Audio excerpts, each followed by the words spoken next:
がここにいるうちの本物のスクールスポーツのために行こうぜベイビーバンこの国は気をつけて、現実になることがありますからね。Alright, so we're going to go ahead and continue the long-standing tradition of covering Japanese boxing here on True School Sports. True School Sports, the #1 source of Japanese boxing in America. Listen, guys, I've been traveling all over the place recently.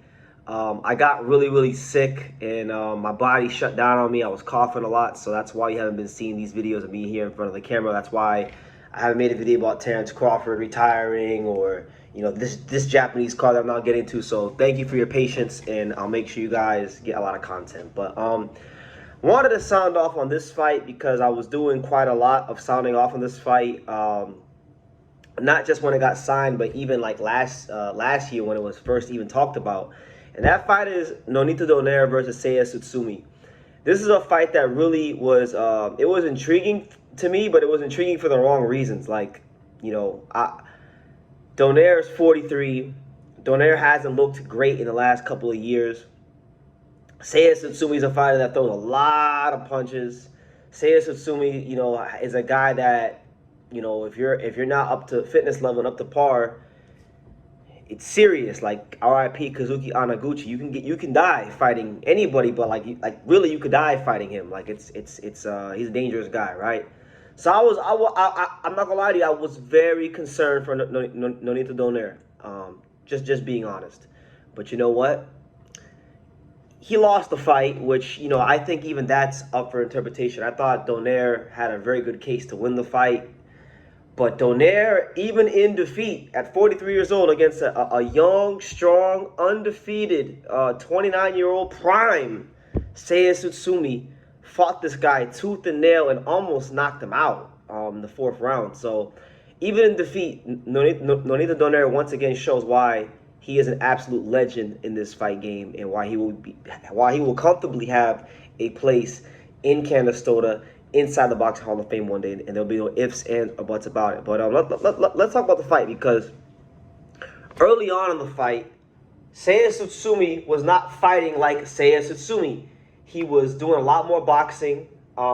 He was showing Donaire's punching power a lot of respect. And in my opinion, I thought he actually showed Donaire's punch power a little bit too much respect early in the fight. And I think that allowed Donaire to gain and grow a lot of confidence early on. And when you're a veteran like him, you don't need a whole lot of confidence. You won at the highest level. So I felt like early on, you watched Donaire in those first 4 to 6 rounds. I saw Donaire that was very menacing and imposing and on the front foot. And he actually clipped Tsutsumi in the 4th round and wound up having him pretty much out on his feet, ready to go. And luckily for him, he was saved by the bell.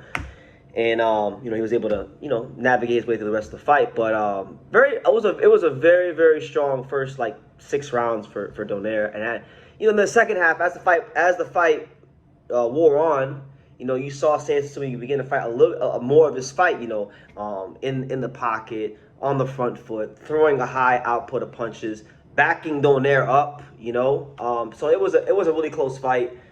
If they would have given this Donaire to Nonito Donaire, I wouldn't have been mad at all. I thought he fought a very strong fight. He fought as strong of a fight as you could at 43 years old against a 29-year-old young, strong, prime, fresh, undefeated champion. So I don't care if he lost. It's not really a loss. He's showing the world that he's a legend even in defeat. So respect to Donaire. This is a fight that I was very much against for well over a year, and he showed that he did belong in the ring with Tsutsumi. So respect to him. He's a great fighter, and I look forward to seeing him in the Hall of Fame one day. But as far as Seiya Tsutsumi, I think we need to have some real discussions about him. I love Tsutsumi.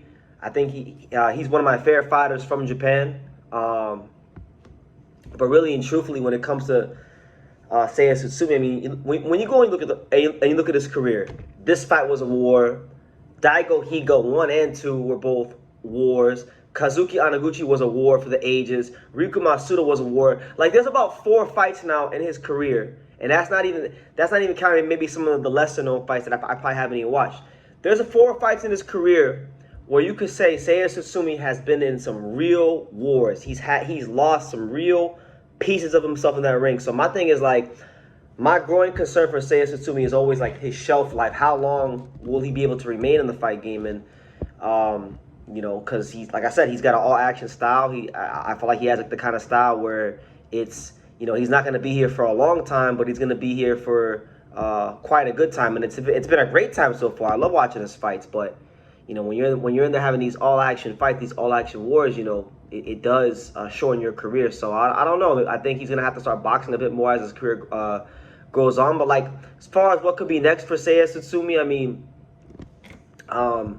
you have Jose Salas Reyes, the Mexican champion who won recently over the weekend. You know, you have Antonio Vargas, who is the champion in recess, who they still got to fight in a consolidation clash.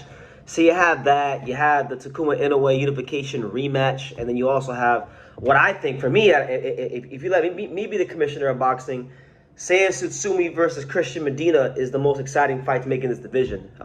Two premier, vicious volume punchers. I mean, Mexico and Japan. I mean, what more do you want? I feel like that fight has everything. But yeah, I think for him, he's got to tweak his style, not a little bit, you know, because the way I'm seeing it, he may not have 2 or 3 more fights left. He's really taking every fight. He's getting cut. He's in these really hellacious wars, and I do enjoy watching them as a fan. But I do have my concerns for him. I do talk to Tsutsumi like, you know, we are cool, but he needs to like find a way to alleviate some of this damage he's taking, because it's a lot. And I don't know what his shelf life's going to be. And the funny thing is, I mentioned all those fights, and I didn't even mention the possibility that maybe he might cross paths with Riku Masuda one day, and they might do a rematch. So look, a lot of the fights that are available to Tsutsumi are all like not just hard fights in terms of beating these fighters, but hard fights in terms of the damage that will be taken in the ring, because these guys all have menacing, destructive styles. So yeah, that's my take on the fight. Nonito Donaire loses, but I don't really consider it a loss, because he really was like this damn close. You know, the judges had it. If you go back and you review the scorecards, when one judge had it 115, 113, another judge had it 117, 111, which I thought was very wide. 116, 112, nah.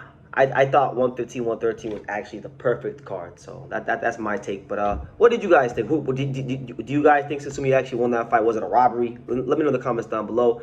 Make sure you guys take the time to subscribe. And like I say in every single one of these videos, you can love me or you can hate me, but I'm just a kid from Dania. So until next time, take care, guys. Thank you for watching True School Sports. Thank you for watching another video on the untouchable True School Sports Empire, the home of boxing. We're on the road to 100,000 subscribers, guys. So help us keep being great. Help us keep pushing out that real boxing content for the fine folks all around the world. And make sure you jab, you hook, you Mike Tyson, you Mayweather that subscribe button. Pops, show them how do they gotta hit the subscribe button. Pop, pop, pop.